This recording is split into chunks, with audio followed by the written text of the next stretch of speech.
Hi guys, Harry here. Welcome to Scrap Science.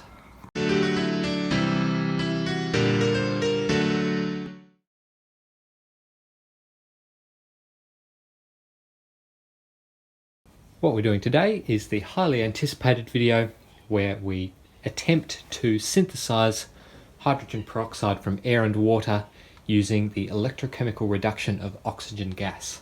The oxygen gas, of course, we get from air, and hopefully when we perform the reaction, the only two reactants will be the air that we use and the water that we use. Now we have two methods of doing this, both of which were suggested in the YouTube comments by a user, Telectronics. Thank you very much, Telectronics, for the idea. And on that note, if you guys have any ideas for future videos, I'm very open to suggestions. So the first method we have is a paper written back in 1983, the electrolytic synthesis of hydrogen peroxide in a dual membrane cell. I'll get to that a little bit later because we're going to be trying that second, and that's because I think it has a better chance of creating more concentrated peroxide. The second method, and the first one that we're going to try, is based on a patent. I'm not quite sure, can't remember what the number was, but I'll put it on screen here. What it involved was electrolyzing a solution of some sort with electrodes of some sort, neither of which was really specified directly. I mean, it was a patent rather than a paper. The main feature of the method was the fact that the current would be switched every few seconds or so in order to actually get reduction of oxygen gas on the cathode.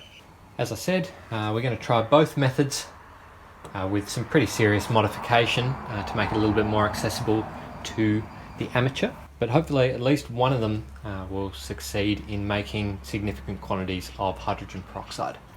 So starting with the patent, we'll go over the general idea of how it's meant to work. We'll change it up a bit and then we'll actually have a go at doing it. What the patent describes is a cell. And we have two electrodes in there. It describes the use of carbon and a bunch of other metals. Seems to indicate that we don't really require a catalyst for this reaction, which is good news because we don't have access to a catalyzed electrode. Anyway, what they claim to do is electrolyze a solution of, let's say it's sodium sulfate maybe, for a few seconds. Let's say this one is the cathode, this one's the anode. We end up generating small bubbles of hydrogen on the cathode here and small bubbles of oxygen on the anode here. And then after a few seconds have elapsed, they switch the polarity of the electrodes so that the electrolysis occurs in reverse. And so this electrode now becomes the cathode, this electrode becomes the anode, and we start generating oxygen gas on this electrode and hydrogen gas on this electrode. Now, because we've generated a bunch of really tiny oxygen gas bubbles on what's now the cathode, what the electrode can actually do with the high surface area contact with this gas is actually reduce the oxygen gas rather than reduce water into hydrogen gas. There's also a side reaction, or the actual desired reaction of reducing the oxygen into hydrogen peroxide. You can achieve the same effect by just blowing oxygen gas over a cathode in an electrolytic cell. And I think Wikipedia describes that on the page for hydrogen peroxide, says it can be produced in small quantities by blowing oxygen over a cathode during electrolysis. It's a little bit vague, I don't really know what small quantities means, but I think that's the basic idea of this method. Now, I was going to try this. I was going to set up a circuit, like a relay circuit hooked up to a 555 timer or an Arduino or something like that, so that we could switch the polarity from positive negative to negative positive every few seconds. But really, we built in a previous video this, which is our very primitive gas diffusion electrode. It's a carbon electrode with a drilled hole down the center so that we can pass gas through it, and the carbon is porous enough so that if we blow air into it, the air will actually diffuse through the carbon structure. Now we specifically built this electrode for when we make the hydrogen peroxide with this paper here in our second method, but for this purpose, based on what the patent is saying, I think that this gas diffusion carbon electrode will work just as well, if not better, than this whole switching current thing. So what I propose we do is we just set up a small cell with two electrodes.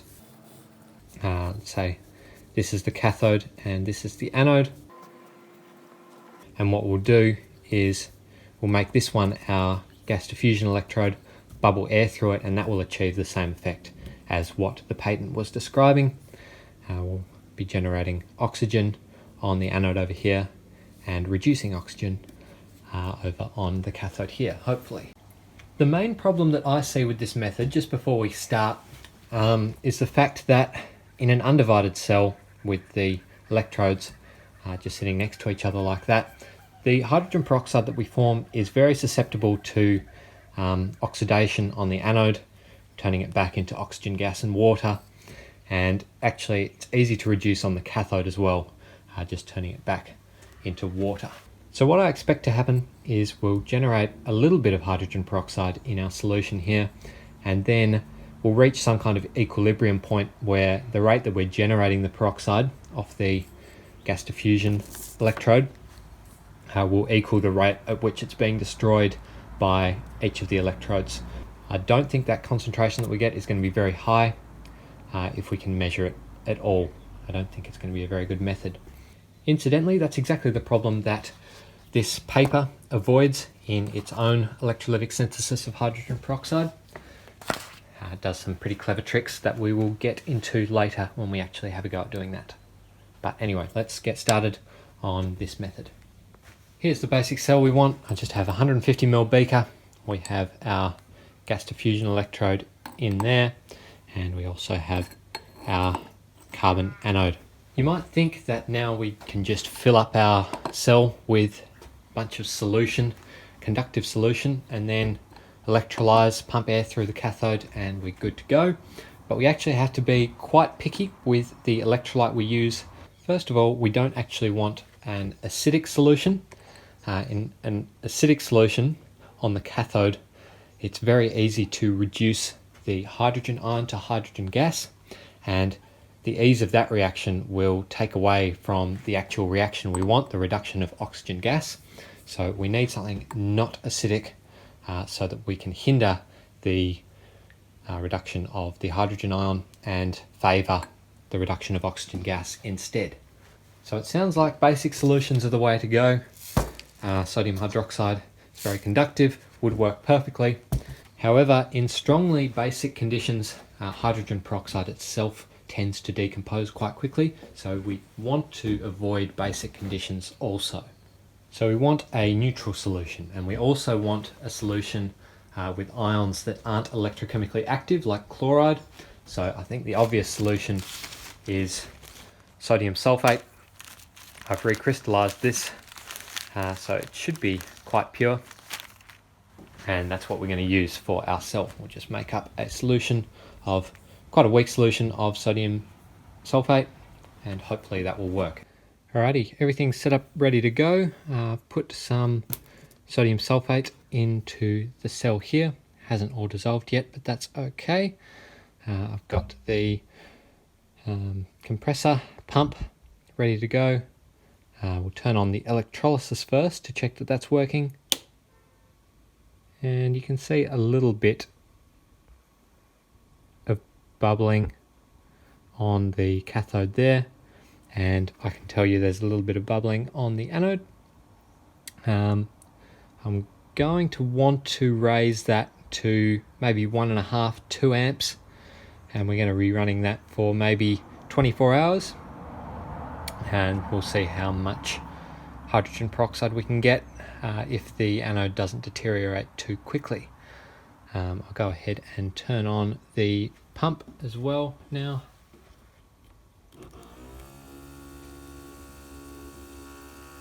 And there you can see now we have a whole bunch of air flowing through the cathode, just as we want. Oh, and before we get too far into it, I have here a peroxide test strip. So we'll just get a drop, stick that on there, and you can see the colour is a very, very light blue, less than 0.5 parts per million hydrogen peroxide, and then hopefully we'll do the same test in 24 hours. Hopefully, I mean this only goes up to 100 parts per million, but hopefully our concentration will be above that. Anyway, we'll leave this to do its thing. Obviously I'll come out and check on it, make sure that we can get that current high, but for you, we'll skip forward another 24 hours to when we've hopefully produced a small amount of hydrogen peroxide. I'm not really too confident with this method, so we probably won't get much, but we'll see. Okie dokie, we're back. It hasn't quite been 24 hours, it's been more like 20, but now's as good a time as any to check on how the cell's going. You can see that the cell has gone quite a dark black here. That's due to all of the carbon particles that have fallen off the anode and made their way into the cell. There's probably quite a few of them. That's not too good probably for the production of hydrogen peroxide. Probably going to catalytically decompose it, but we'll see. I've had it running at about 1 amp overnight. Didn't get up to 2 amps because that looked quite violent really, especially with the extra air pumping through the cathode. But anyway, let's test it. I have a hydrogen peroxide test strip here. And after waiting 30 seconds or so for the test strip to do its thing, we get absolutely nothing, which is a little bit disappointing. See that test strip, if we're getting anything above 1 part per million of peroxide in our water there, it should turn quite a deep blue, but we're not seeing any of that at all, so very disappointing. Now there are a couple of problems that I could think of why this didn't work. First of all, maybe the test strips are faulty, but I have tested them previously, so I'm pretty sure it's not that. Second problem is the fact that it might just not work with these particular electrodes and electrolyte. The patent looked pretty dubious in the first place. The third reason could be that we just have so much carbon just floating around in our solution, which it looks like we do, that we are just decomposing all of our hydrogen peroxide faster than we can even make it. We'll move on. Alrighty, so our second method that might work in generating hydrogen peroxide involves what is described in this paper that I have here. I won't bore you with the details, but we'll go over it briefly. We'll start with the easiest bit to explain everything with, and that's this diagram here of the cell that the paper uses. You can see what we have is 3 separate chambers for the electrolysis process. This is the anode chamber, that's where the analyte will be. We've got the cathode chamber where the catholyte will be.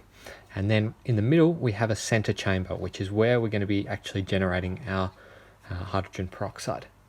What we have in each compartment is, first, in the anode chamber we have sulfuric acid. Similarly, in the center chamber we also have sulfuric acid initially anyway, and in the cathode chamber we have potassium hydroxide, or the chemistry is the same with sodium hydroxide as well. In the paper they've also separated the center chamber using cation exchange and anion exchange membranes to only allow the passage of cations into the center chamber and anions into the center chamber from the opposing sides. The electrodes they've used, it describes it elsewhere in the paper, but the anode was a DSA, dimensionally stable anode, which is specifically designed to generate oxygen in a sulfuric acid environment. I don't have one of those, and we're going to stick with graphite because this isn't where we're going to be generating the hydrogen peroxide anyway. It doesn't matter if the anode disintegrates. The cathode, once again, was a gas diffusion electrode. It describes just the use of porous carbon, and it doesn't actually mention the fact that the cathode has any kind of catalyst on it, which is the whole reason why I thought this method might be good. And to explain how it works, it's pretty simple really. We'll start with the anode and the anode chamber. What we have is sulfuric acid, and on the anode we've got the reaction right here, oxidizing water into oxygen gas. Anyway, as we generate oxygen, we also generate hydrogen ions, which, due to the fact that we have a cation exchange membrane right here, and we have an electric field across the cell, causes some of the hydrogen ions by electrodialysis to transfer into the center chamber. We'll get back to that in a bit. Just remember that the number of hydrogen ions that are traversing across this membrane are both proportional to the amount of hydrogen ions that we generate on the anode and proportional to the total amount of charge that we're putting through the cell. Next, if we have a look at the cathode here, similar to what we were trying to do before, we have the gas diffusion layer, hopefully reducing oxygen gas into, seeing as we're in basic conditions, we are reducing it to the hydroperoxide anion, which is right there. And of course, we will probably also be reducing a little bit of water into hydrogen gas as well. So what we generate over here are hydroxide ions and the hydroperoxide ions as well. Now again, seeing as we have an anion membrane here and we've got that electric field across the cell, electrodialysis occurs again, and the anions from the cathode compartment here, the hydroxide and the hydroperoxide, traverse over into the center chamber. And also, similar to last time, the amount of the sum of both of these ions traversing the membrane is proportional to the amount that are actually generated on the cathode and the charge flowing through the cell. So the number of hydrogen ions coming into the center chamber and the number of hydroxide plus hydroperoxide ions going into the center chamber are equal, and they actually neutralize each other perfectly. So then the net result is we actually end up generating a little bit of water and a little bit of hydrogen peroxide by the neutralization of these ions in the center chamber. What's really good about this design is that it solves a lot of the problems that I described with our earlier cell. You'll see that we are generating our hydroperoxide, or the actual peroxide stuff that we want on the cathode here, in basic solution, which I said was pretty bad last time because it decomposes quickly. But the good thing is that we're generating it in the form of an anion, and it's very quickly going to migrate over into the center chamber because of its negative charge attracted to the positive charge of the anode over there. You can see this, we have a graph right next to it. The hydroperoxide anion in the cathode compartment doesn't really rise all that much because it all goes into what is the center chamber to increase the concentration in there rather than stick around in the cathode chamber and get decomposed. So we have exactly what we want for peroxide generation in high efficiency, because we generate our peroxide in basic conditions without the presence of the hydrogen ion and then move it into an acidic solution where it's much more stable, and it's also very far away from any electrodes, the anode or the cathode, that might want to oxidize or reduce it into its components, oxygen and water. I really like this design. I think it's really clever because if you were really good, you could use some kind of continual feed process. You just keep adding water into both the anode and the cathode chambers, and then keep feeding the center compartment with sulfuric acid solution, and you just keep getting hydrogen peroxide out of the cell, provided that the electrodes don't wear out and neither do the membranes. Sadly, that's the problem that the people in this paper had. I think they talked about it somewhere. Yeah, here we go. So they basically talk about the fact that the anion exchange membranes are really not that good at withstanding the chemicals that are used in this process, and I'm pretty sure they haven't really gotten much better in the nearly 40 years since this was written. So this method of generating hydrogen peroxide has never really become a very viable option, at least on an industrial scale. Now, they did a few tests with this kind of cell, and they were able to achieve hydrogen peroxide concentration of above 10% in some cases, which is pretty impressive.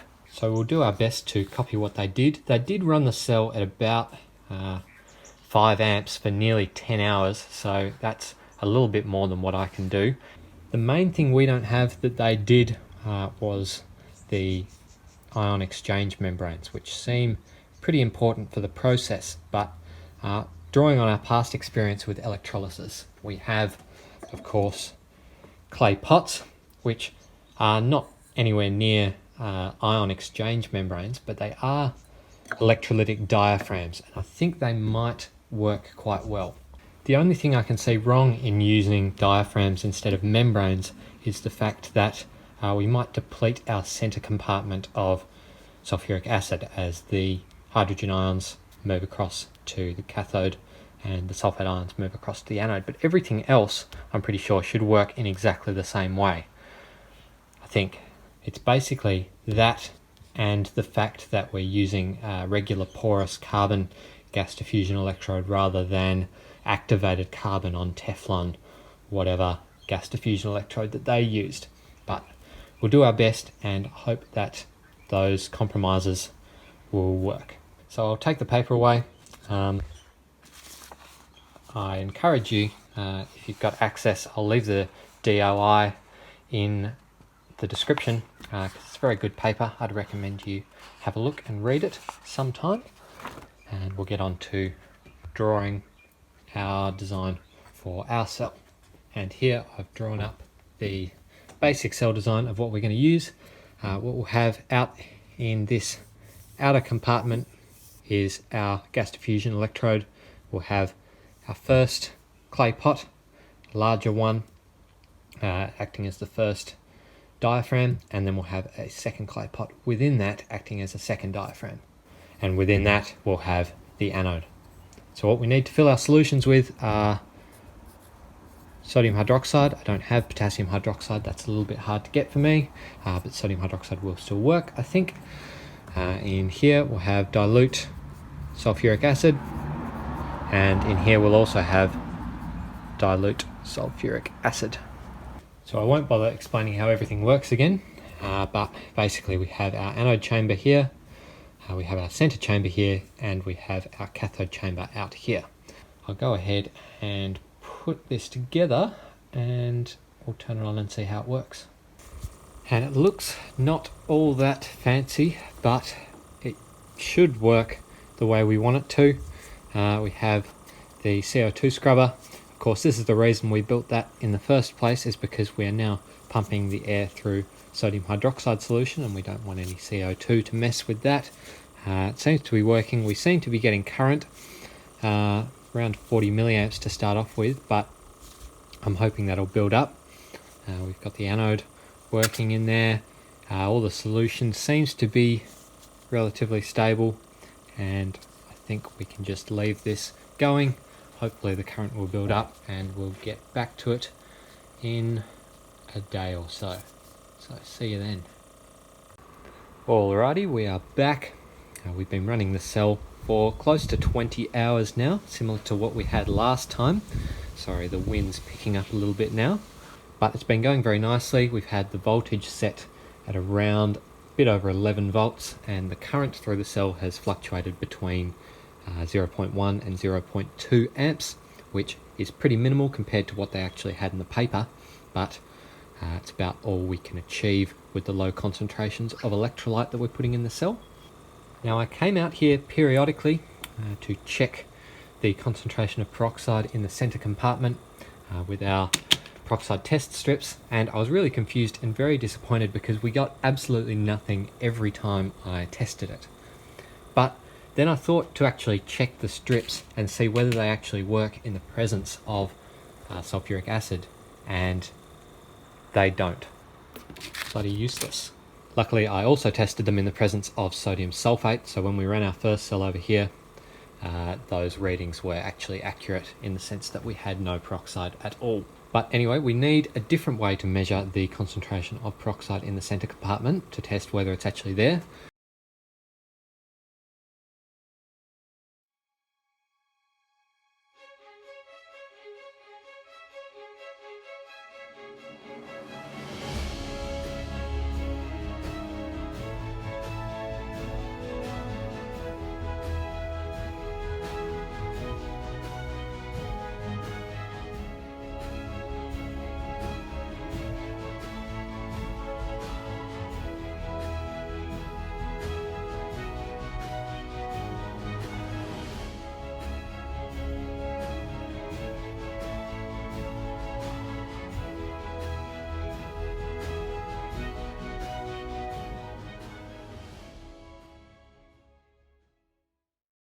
What I think we'll do, just to make extra sure that we haven't made any peroxide, what I'm going to do is shut down the cell, get our center compartment liquor out of there, put it in a beaker and evaporate it down to 1/10 its volume, and then do the same tests again. So even if we've made 0.1% peroxide in our middle chamber, once we've evaporated down to 1/10 of its volume, it should be 1%, and it should be much easier to test. If we still get the same results with our tests, then we can conclusively say that we haven't made enough peroxide to be of any use.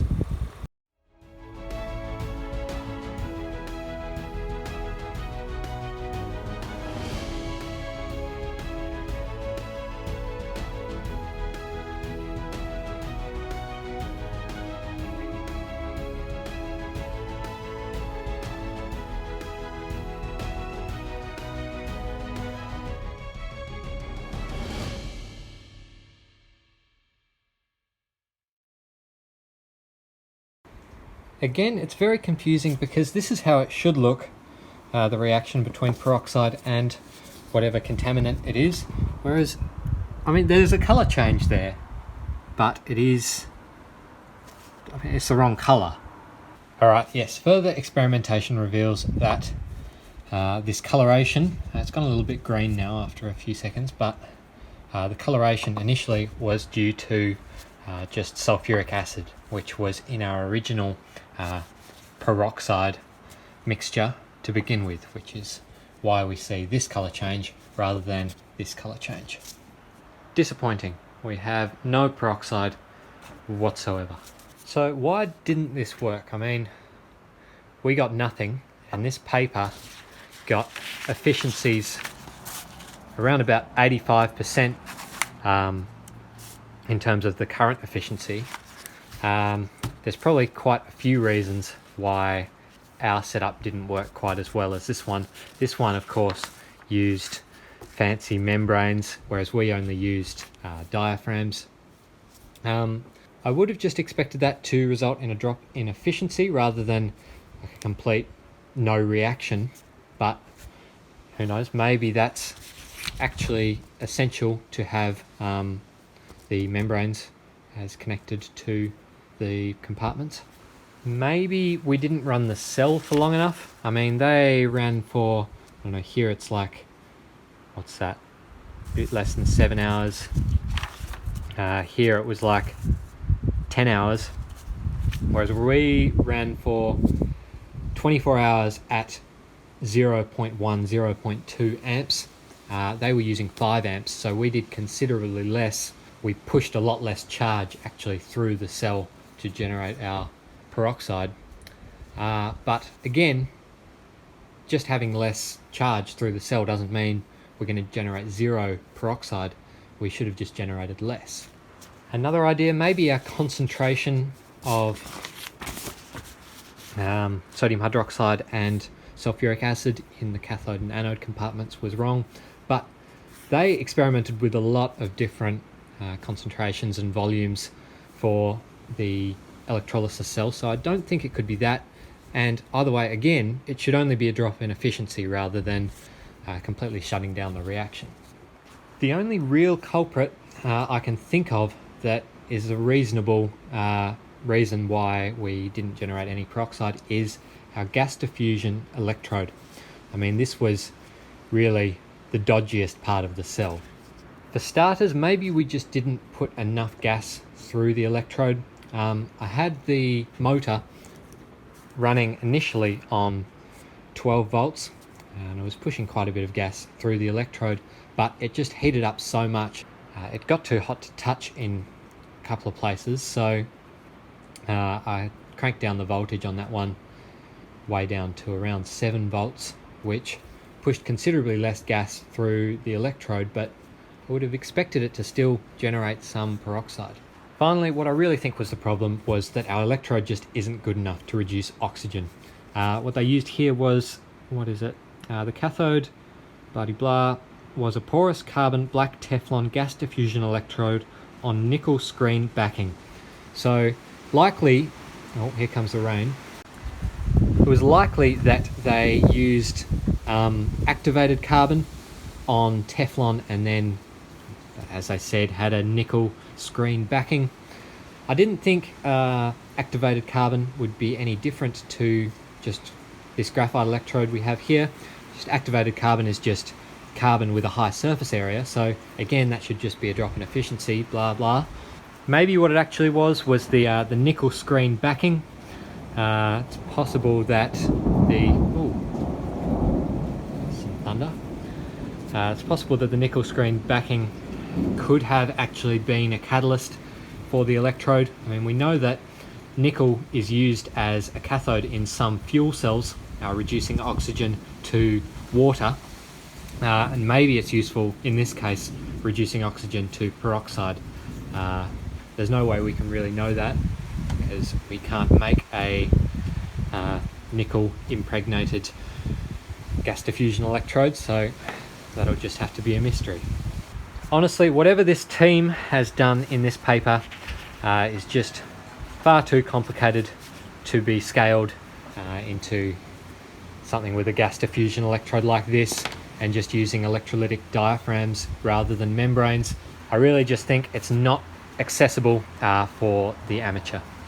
With that said, maybe you have some ideas about how we might be able to improve the process to make it doable with just regular off-the-shelf chemicals and parts. If so, leave a comment and maybe if it's a good idea, I'll try it out. But with that said, I think we are done, and that's that. See you later.